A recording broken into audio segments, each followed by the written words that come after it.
Jadi contohnya kayak Times New Roman bold itu Yes. font. Tapi kalau Times New Roman itu adalah typeface.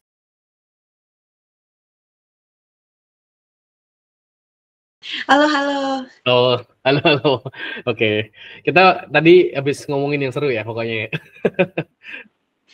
Nih, aku Oke. mau tanya nih Kak, diawali dengan pertanyaan.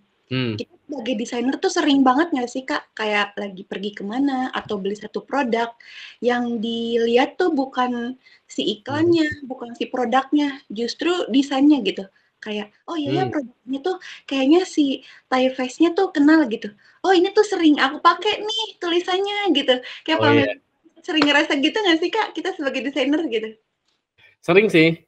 Tapi sedih juga ya. Berarti kan banyak iklan yang pakai fontnya biasa aja ya berarti ya. Kamu juga sering ya?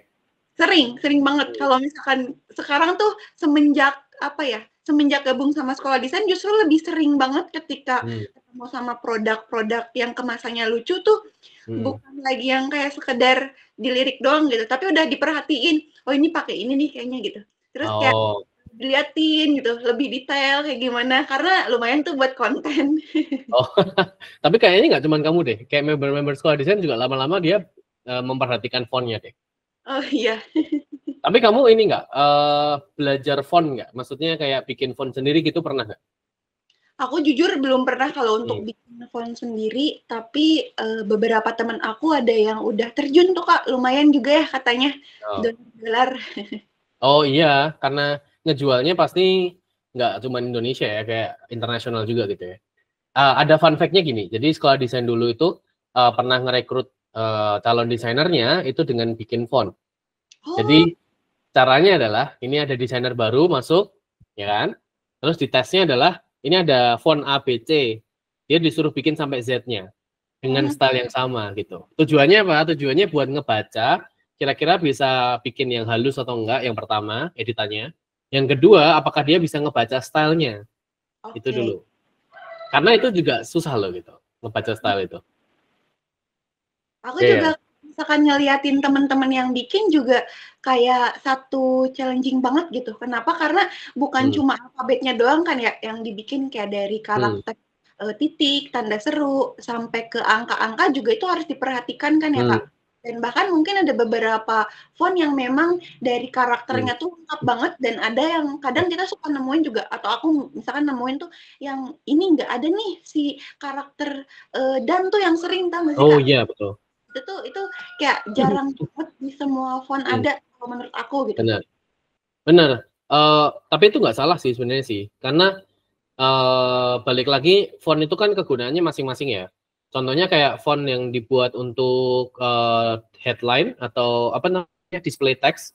Display text itu judul, jadi headline yang atas itu gede-gede. Nah itu kan nggak penting kalau misalkan punya simbol-simbol ya. Kalau yang di body text-nya, yang tulisan panjang artikel itu penting ada simbol-simbolnya. Karena itu apa namanya kemungkinan memakai simbolnya kan lebih gede ya daripada headline-nya. Gitu. Nah Tapi tapi ini sih apa gimana lanjut dulu. aku sebagai sometimes tuh aku suka ngeditin undangan nih buat orang yang teman-teman, atau misalkan ada orang yang request gitu. Dan menurut aku tuh si dan tuh akan selalu jadi problematika di aku gitu. Kenapa? Karena biasanya aku juga pilih font untuk nama tuh lebih beda daripada font yang sering kita gunakan buat pengantar gitu, atau mungkin untuk acara Ya. resepsi akad yang harus tulis gitu. Kalau untuk nama tuh biasanya pilih dari kayak kalau misalkan dia nggak ada dannya, aku jarang pakai tuh. Kenapa? Karena si nama kan akan jadi sorotan ya untuk tamu undangan ngeliat tuh. Kalau misalkan fontnya lebih menarik, itu menurut aku tuh salah satu hal yang oke Iya. gitu untuk sebuah desain undangan. Iya. Nah itu tadi aku juga mau ngomongin tentang itu. Apa namanya? Kamu mempertimbangkan dannya itu kan karena dannya itu yang paling nanti diperhatikan sama orang-orang ya kan. Font-font yang lain juga ada beberapa aksen-aksennya tuh. Jadi kayak huruf B-nya ada melengkungnya atau segala sesuatu ada R-nya. Nah, itu biasanya yang diperhatikan sama orang juga. Menurut kamu seberapa itu ngaruh ke komunikasinya menurut kamu? Jadi kayak lengkungannya itu apakah apa ya namanya? Apakah dia juga bisa mengkomunikasikan sesuatu gitu menurut kamu? Dari lengkungannya dari segala sesuatu.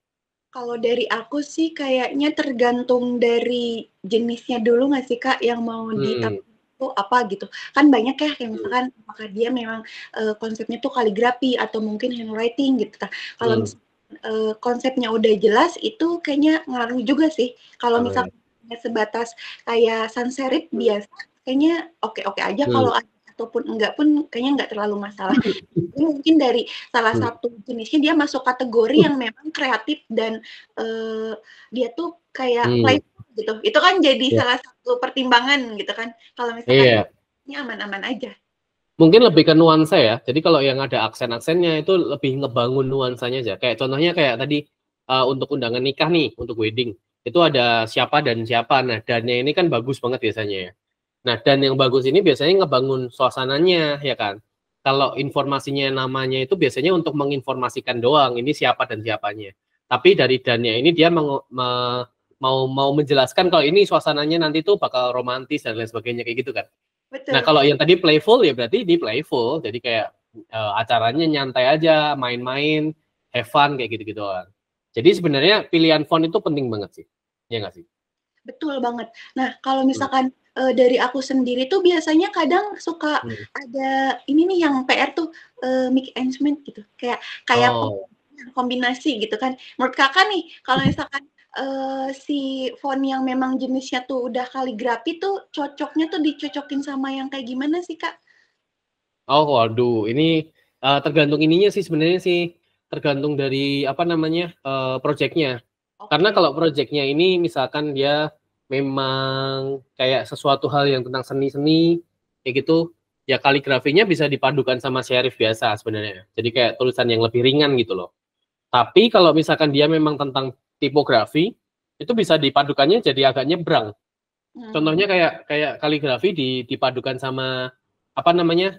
Yang ini loh, ketikan kuno itu loh, apa namanya? Huruf-huruf yang untuk mesin tik, tau nggak? Oh, aku lupa Lupa namanya tapi. teks Typewriter ya, typewriter. typewriter. Ya, kayak gitu-gitu. Jadi font yang typewriter itu kan kayak gitu kesannya lebih kaku, lebih kuno, dipadukan sama yang kaligrafi yang lebih feminim kok feminis, lebih kayak feminim, terus dia lebih romantis kayak gitu-gitu kan. Jadi dia agak nabrak, tapi itu nabraknya nggak apa-apa karena projectnya project tipografi memang, ya kan. Ada beberapa poster yang dia memang tulisan doang tau kan, yang banyak tulisannya gitu. Nah itu kayak gitu sih.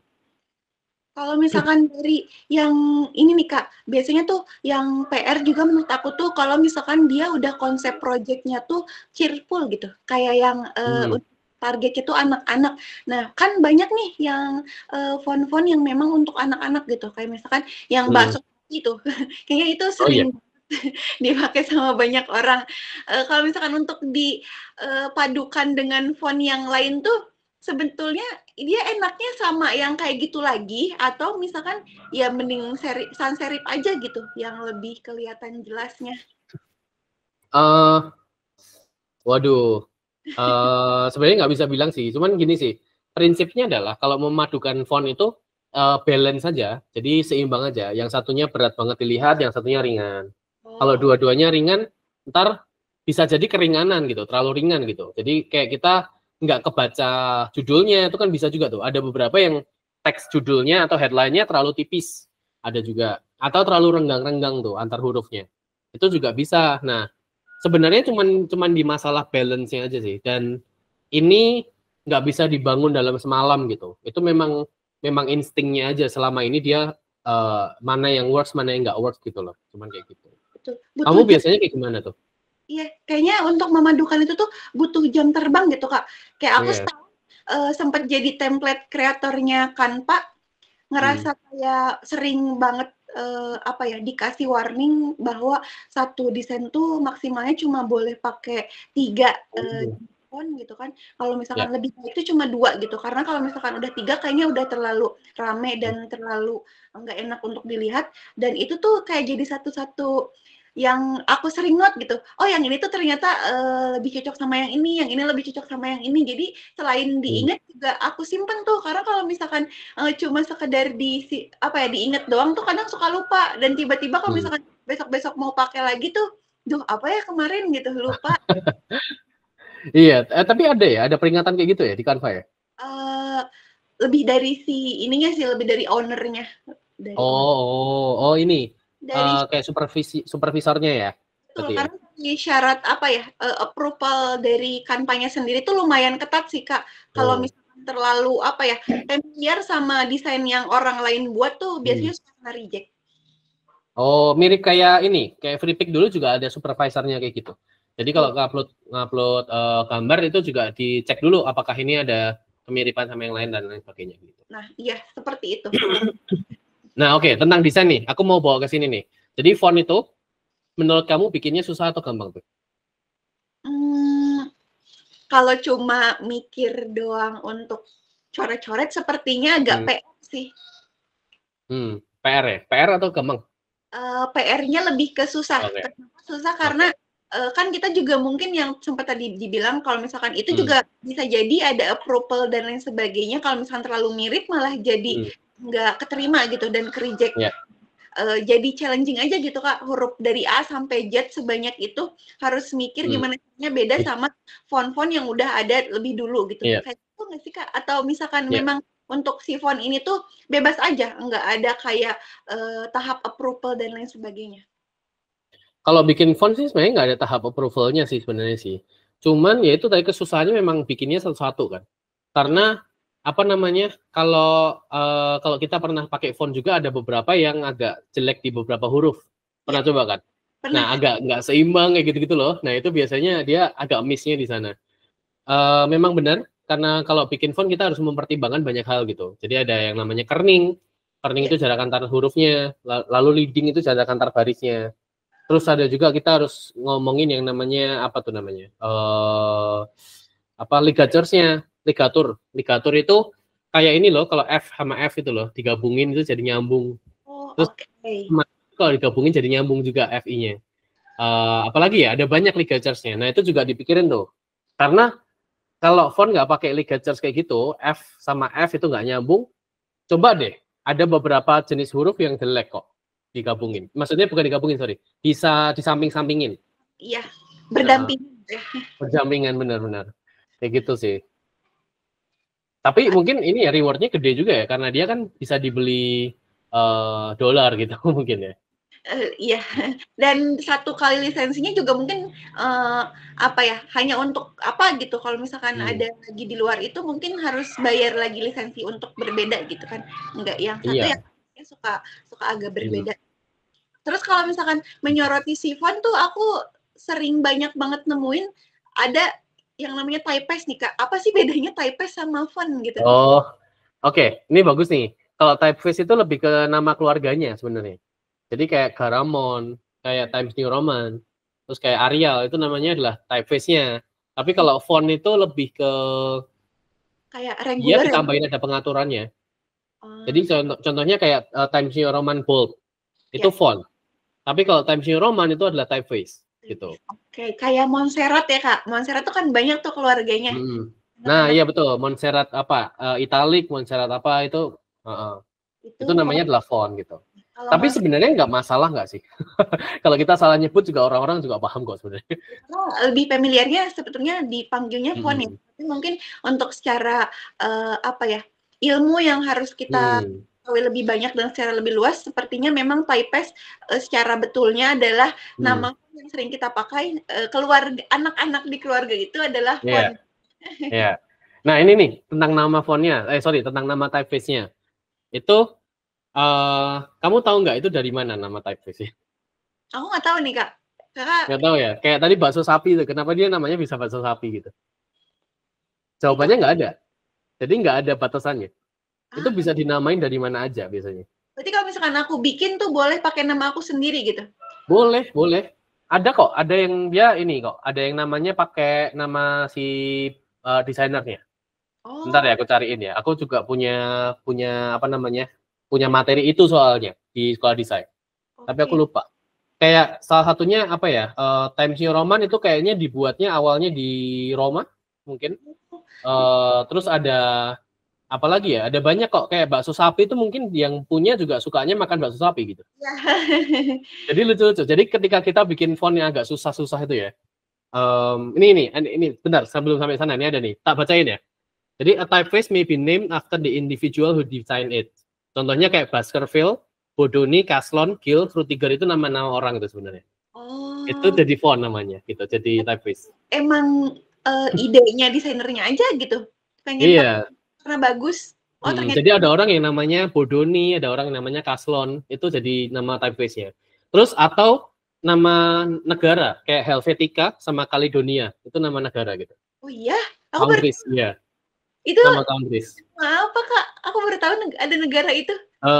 Mungkin udah lama kali ya, mungkin udah bukan negara-negara modern kali ya, mungkin yang dulu-dulu kali. Kayak Ya. daerah pemerintahan khusus mungkin kayak gitu sih, tapi nggak tahu. Ini namanya adalah country.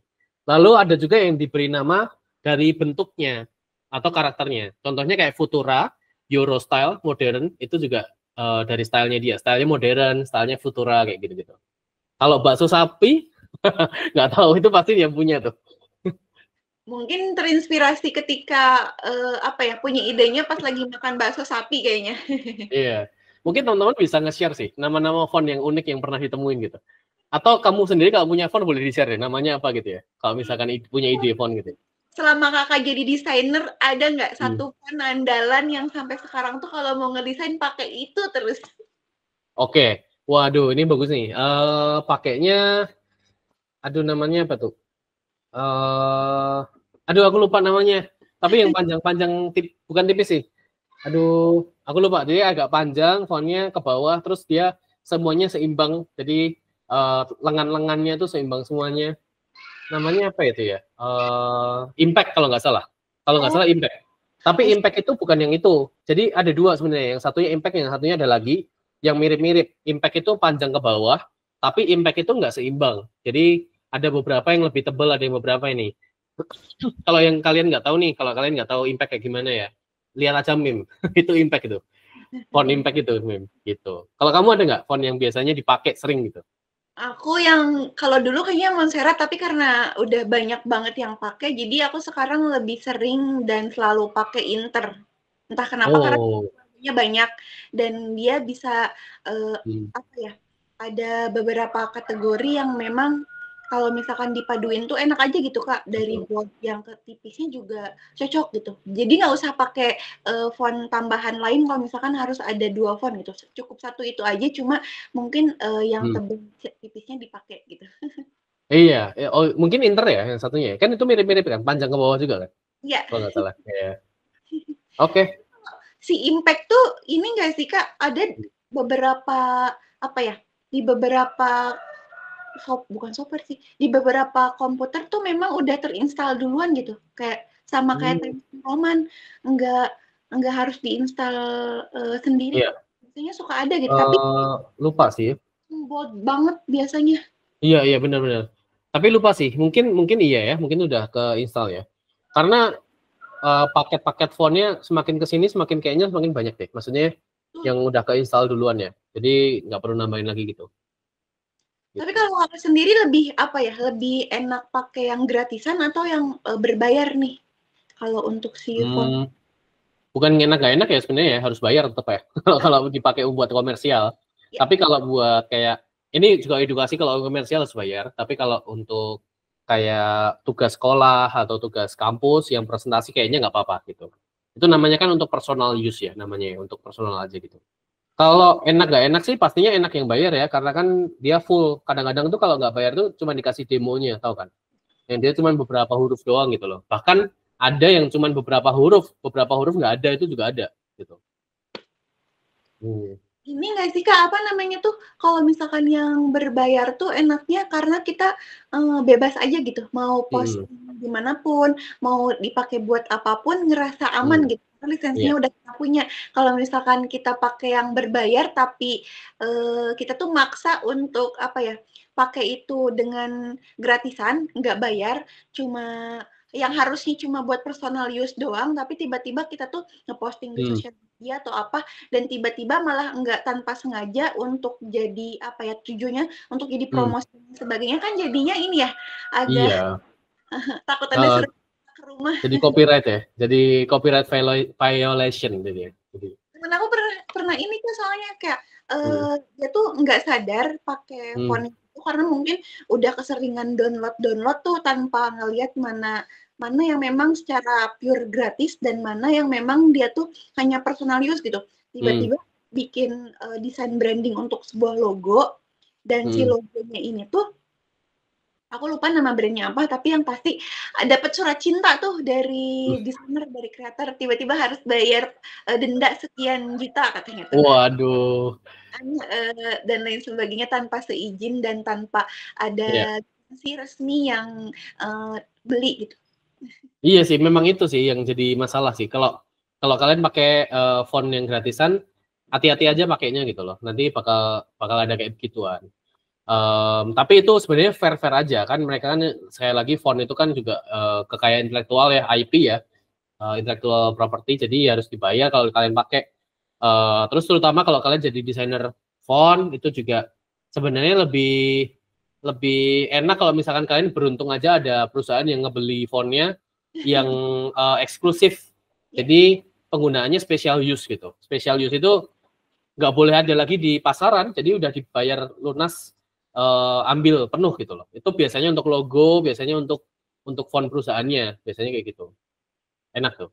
Jadi keinget sama ini deh Kak, keinget sama black yang warna hitam yang dibeli sama bukan kreator, salah satu seniman asal India yang ngebeli si warna hitam tuh, nggak boleh sampai iya. sama orang lain gitu. Hak ciptanya cuma buat dia doang. Oh iya, itu gitu, mirip-mirip kayak gitu tuh. Ini ada satu hal lagi yang ini perlu kalian tahu, kalau font itu ternyata belum bisa di AI kan. Itu masih. Betul. Iya, banyak AI yang belum bisa nulis soalnya. BTW punya aku udah terstop sendiri karena mungkin memori habis. Iya. Oh ya udah. Berarti udah selesai gitu ya. Tapi Di mungkin stopnya di mana? Di HP-nya maksudnya? kalau yang di handphone itu udah habis, tapi yang di sini nggak apa-apa, barangkali nanti Akbar ngeditnya bisa ngambil dari. Oke, ya udah closing aja kita. Yuk. Paling dari aku kalau misalkan untuk tag-nya mungkin dari sisi kita harus lebih menghargai desainer karena enggak semua font itu gratis. Kalau misalkan memang yang bayar, ya usahakan untuk bayar gitu. Dan yang kedua, jam terbang untuk memadukan satu font dan satu font lainnya tuh nggak bisa secepat kilat. Iya. Harus punya insting, harus punya kebiasaan dan harus punya kayak feel yang benar-benar ini cocok nih gitu, kayak gitu. Ya, kalau dari aku mungkin gambaran besarnya desainer font itu nggak kecil, itu desainer yang gede juga. Dan malah itu satu-satunya desain yang belum kemakan sama AI itu. Jadi kalau kalian mempertimbangkan jadi desainer font akan kayaknya oke juga nih kayaknya. Gitu. Oke. Paling sampai di sini aja. Jangan subscribe. Kalau misalkan pengen ngebahas yang lain-lain bisa di komen ya Kak. Oke, thank you. Bye-bye. Dadah. Udah. Oke, nice. Maaf banget memorinya tadi. Kirain aku tuh aku pas ngecek